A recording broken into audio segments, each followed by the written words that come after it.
दोस्तों, स्वागत है आपका एक और नए ग्रैंड ट्रैवलर ब्लॉग में। क्या आप भी दिल्ली के वही दैनिक ट्रैफिक, प्रदूषण और ऑफिस कॉलेज की दिनचर्या से बोर हो चुके हैं? क्या आपको भी वीकेंड पर एक रॉयल गेटवे चाहिए जहां इतिहास हो, संस्कृति हो, शानदार किला हो और लाजवाब खाना हो? तो अपना बैग पैक कर लीजिए, क्योंकि आज के इस वीडियो में हम बात करने वाले हैं पिंक सिटी जयपुर का पूरा सैर सपाटा करने वाले हैं। आज के इस वीडियो में हम बात करेंगे, पहला, दिल्ली से जयपुर कैसे आप पहुंचेंगे। दूसरा, जयपुर के 5 सबसे खूबसूरत पर्यटक स्थल कौन कौन है जहां आप घूमेंगे। तीसरा, जयपुर का प्रसिद्ध पारंपरिक खाना और सर्वश्रेष्ठ कैफ़े कौन कौन है। तो चौथा है दोस्तों, जयपुर का स्थानीय परिवहन और लोकल ट्रांसपोर्ट कैसे घूमना है, क्या करना है, ये सभी बताएंगे। और पांचवा, बजट से लेकर लग्जरी तक के लिए सर्वश्रेष्ठ होटल रहने के लिए आपको कौन कौन से यहाँ अच्छा मिल जाएंगे। और छठा, सबसे लास्ट, जो कि सबसे ज़रूरी है कि सबसे प्रमुख बात यहाँ की पूरी यात्रा का बजट क्या होगा। इन सभी चीज़ों पर हम चर्चा करने वाले हैं इस वीडियो में। तो अगर आप चैनल पर नए हैं तो लाइक करें, शेयर करें और सब्सक्राइब जरूर करें। तो पहली बात है दोस्तों, दिल्ली से जयपुर आप कैसे पहुँचिएगा। तो मैं आपको बता देना चाहती हूँ कि दिल्ली से जयपुर की दूरी मात्र 280 किलोमीटर है। इसके लिए आपके पास 3 विकल्प हैं दोस्तों।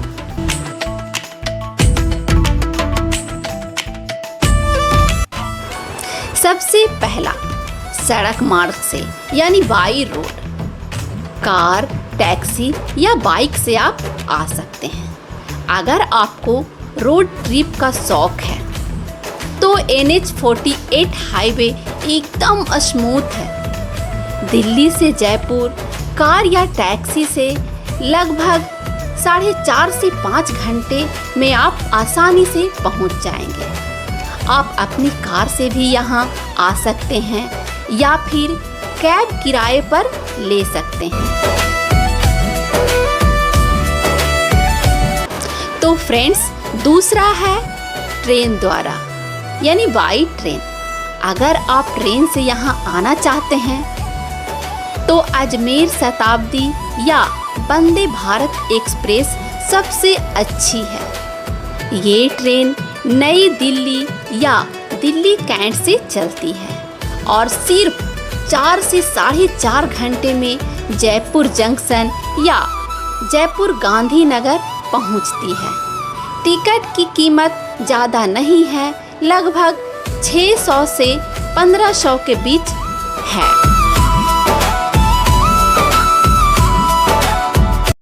तो फ्रेंड्स, तीसरा ऑप्शन है बस द्वारा। आप जयपुर बस द्वारा भी आ सकते हैं। दिल्ली के कश्मीरी गेट या धौला कुआं से हजारों AC वॉल्वो बस या राज्य रोडवेज की बसें आपको मिल जाएगी। इसका किराया 500 से 1200 रुपये के आसपास है। आप रात में भी बस पकड़ के आसानी से आ सकते हैं या फिर सुबह सुबह बस पकड़ के आप आसानी से जयपुर पहुंच सकते हैं। तो दोस्तों, जयपुर पहुंचने के बाद सबसे बड़ा सवाल आपके मन में होता है कि आप यहां पर कहां कहां घूमें। लिस्ट बहुत लंबी है दोस्तों, पर आपको घबराना नहीं है। हम आपके लिए टॉप 5 टूरिस्ट प्लेस का शॉर्ट लिस्ट किया है, जो आपको बिल्कुल मिस मत करिएगा। ये 5 टूरिस्ट प्लेस जरूर घूमिएगा। तो पहला है आमेर किला। चूँकि यह किला मेन शहर से लगभग 11 से 12 किलोमीटर की दूरी पर स्थित है। यह राजपूताना वास्तुकला का एक उत्कृष्ट नमूना है। यहाँ तो आपको आना ही आना चाहिए। यहाँ का शीश महल, जिसे मिरर पैलेस भी कहते हैं, देखकर आपका मुंह खुला का खुला रह जाएगा। बेहद ही खूबसूरत जगह है दोस्तों। यहाँ पर अरावली को देखकर आपको एक बेहद ही सुकून मिलेगा। चारों ओर हरी भरी पहाड़ियाँ आपको बहुत ही शांति प्रदान करेगा। यहाँ पहुँचने के लिए आप रेलवे स्टेशन या जहाँ पर आप रुके हों वहाँ से टैक्सी या ऑटो ले सकते हैं। यहाँ पहुँचने के बाद किले तक पहुँचने के लिए आप हाथी की सवारी, पैदल या जीप से ऊपर आ सकते हैं। पैसे और समय बचाने के लिए पैदल या जीप से आ जाइएगा। प्रवेश के लिए कोई भी शुल्क नहीं है, फ्री ऑफ कॉस्ट है। लेकिन शीश महल और महल के यानी किले के अंदरूनी भाग को देखने के लिए 204 रुपया का टिकट लगता है। तो आप यहाँ पर ज़रूर आइएगा और आमेर का किले में शीश महल को जरूर ही देखिएगा। अपने हवा महल का सेकंड एंट्रेंस गेट है, इसका नाम है चंद्रपोली गेट। ठीक है, इसके आगे से अपना हवा महल स्टार्ट होएगा। पहले इस महल के बारे में आपको बताऊंगा, इस महल को किसने बनाया, क्यों बनाया, क्या इसके कारण थे। बाद में आपके कुछ क्वेश्चन और पूछ लेना, फिर आप फोटोग्राफी करो। ठीक है।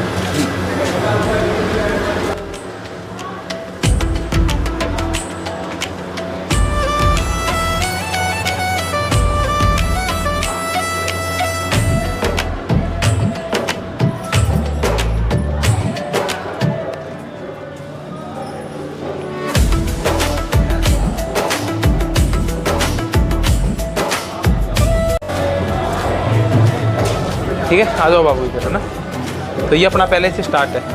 1799 में सवाई प्रताप सिंह के द्वारा ये महल बनाया गया था। ठीक है, इस महल को बनाने का उद्देश्य एकमात्र ये था कि उस ज़माने में जो रानियाँ होती थी ना, उनको महल से बाहर जाना अलाउ नहीं था, महल के अंदर ही रखा जाता था। और हमारा जयपुर का जो फेमस फेस्टिवल है वो है गणगौर और तीज। एक तो रानियों को वो देखना होता था, एक सिटी में अंदर एक्टिविटीज़ क्या चल रहा है, एक रानियों को वो देखना होता था। और महल से बाहर जाना उनको अलाउ नहीं था। तो इसी समस्या का निदान करने के लिए राजा ने पूरा 5 मंजिल का महल बनाया। जब राजा ने महल बनाया तो रानी की प्रोटेक्शन, प्राइवेसी और उनकी सुविधा, हर चीज़ का राजा ने ध्यान रखा। जब भी कोई महल बनता है ना, उसकी कुछ ना कुछ खासियत होती है। इस महल की खासियत देखिए, बिना नींव का। ये नींव समझते हो आप, फाउंडेशन पे बाहर से वो दीवार देते हैं ना, बिना फाउंडेशन के सीधा ज़मीन से खड़ी है। सभी दूर दूर से लोग इसको देखने आते हैं। और इस महल को जनाना महल भी कहते हैं, क्योंकि जनाना में होती है लेडीज़, या केवल रानियाँ और उनके दासियों का आना अलाउ था, पुरुषों का आना वर्जित था राजा को छोड़ के, इसलिए इसे जनाना महल कहते हैं। और एक सिटी पैलेस का ये पार्ट माना जाता है। इसे हवा महल इसलिए कहा जाता है, इसका जो आर्किटेक्ट है वो ओपन है। चाहे आप यहाँ बाहर खड़े हो, चाहे आप अंदर खड़े हो, अगर हवा चल रही होगी ना तो आप पूरे पैलेस में हवा जरूर फील करोगे। और देखो जाली झरोखा पूरा ओपन करके बना है। ठीक है, इसलिए तो दोस्तों तीसरा प्लेस है सिटी पैलेस। जब भी आप जयपुर आएँ तो सिटी पैलेस ज़रूर घूमिएगा। ये टॉप 3 टूरिस्ट प्लेस में आता है। यहाँ का आंगन, संग्रहालय, मयूर द्वार, शाही परिवार की कलाकृतियाँ, ये सब कुछ है यहाँ पर। आज भी शाही परिवार का एक निवास स्थान जिसे देखने का मन हर टूरिस्ट को होता है। इसका एक बड़ा हिस्सा संग्रहालय बना दिया गया है। सुंदर झील सा है क्या आखिर। और आप पहले एक बार चारों साइड के दृश्य को निहारिए। ये पूरा जो है पहाड़ी पहाड़ी दिख रहा है। आखिर ये कौन सा शहर है, कौन सा जगह है जहाँ पे जो है चारों साइड से सुंदर सुंदर और अच्छे अच्छे दृश्य आपको दिखाई दे रहे हैं। तो पहले इस दृश्य को एक बार देखिए और यहाँ पे क्या है उसको मैं आपको फिर बताऊंगी। और एक बार आप कमेंट बॉक्स में मुझे कमेंट करके बताइएगा कि कौन सी जगह है जहाँ का दृश्य मैं आपको दिखा रही हूँ। तो फ्रेंड्स, ये खूबसूरत सा जगह है जयपुर का जल महल। ये देखिए, यही है जल महल। कितना सुंदर दिख रहा है। हालांकि यहाँ पे जो है पहले, बहुत पहले जाया जाता था जल महल में। अब काफ़ी सालों से जो है एंट्री बंद कर दी गई है। तो बस यहीं से दूर से लोग देखते हैं। और दूसरे साइड उधर आपको दूर में दिख रहा होगा, उधर से उधर से बोटिंग पॉइंट भी है, तो बोटिंग वगैरह भी कराई जाती है। और ये जो है पूरा अरावली रेंज है, तो यहाँ से आपको पूरी जयपुर का चौथा सबसे खूबसूरत टूरिस्ट प्लेस है जंतर मंतर। चूँकि दोस्तों आपको मालूम होगा कि जंतर मंतर दिल्ली में भी स्थित है, लेकिन यहाँ का जंतर मंतर बेहद ही प्रसिद्ध है। यह सिटी पैलेस के पास है और यह एक यूनेस्को विश्व धरोहर स्थल है।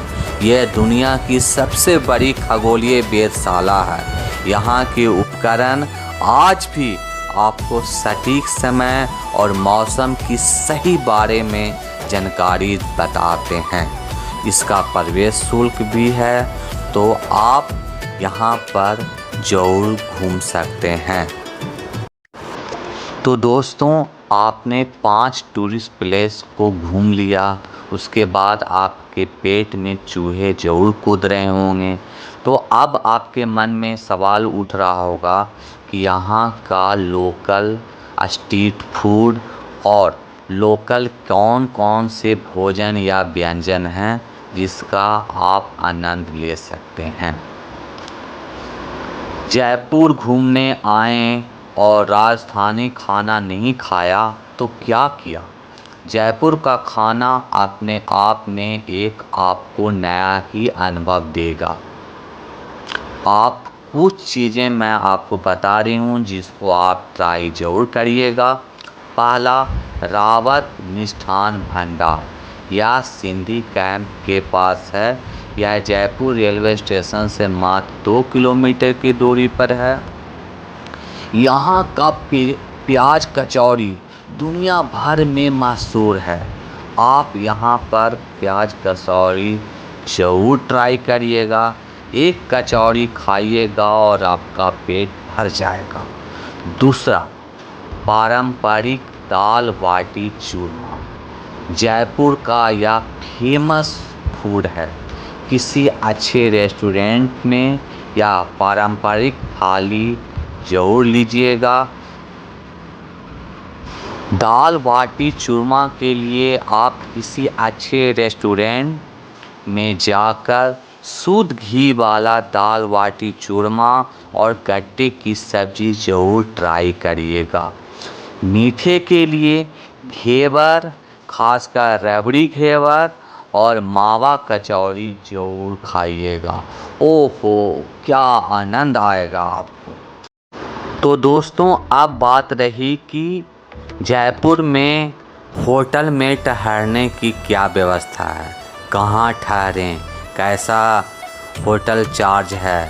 तो इसके लिए मैं आपको बता देना चाहता हूँ कि जयपुर में आपको ठहरने में कोई दिक्कत नहीं होगी।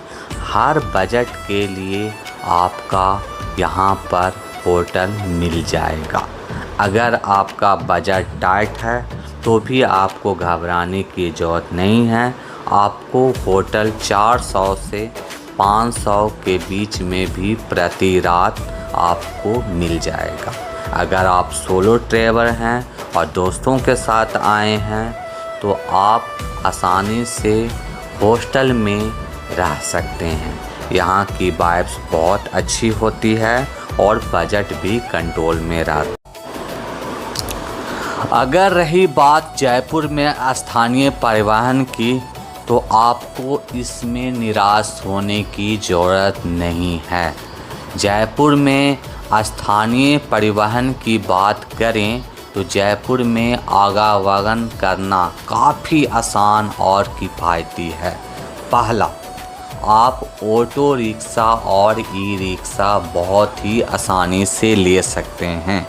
शहर के 4 दीवारी वाले इलाके जैसे हवा महल, जौहरी बाज़ार के लिए आप ई रिक्शा सबसे अच्छा साधन हो सकता है, जो शेयरिंग में 10 से 20 रुपया आपसे लेगा। प्राइवेट ऑटो के लिए मीटर या पहले ही मोल भाव कर लीजिएगा। ऐप आधारित कैब, ओला, उबर और स्थानीय किराए की कार आपको आसानी से मिल जाएगी। अगर आपको किले तक जाना हो तो कैब जरूर ले लीजिएगा। तो दोस्तों सबसे महत्वपूर्ण चीज़ है कि जयपुर आने का बजट क्या है। तो अगर आप एक या दो आदमी के साथ यहाँ पर आ रहे हैं और 2 से 3 दिन आप रुक रहे हैं तो मैं आपको इसका बजट आपको बता रहा हूँ।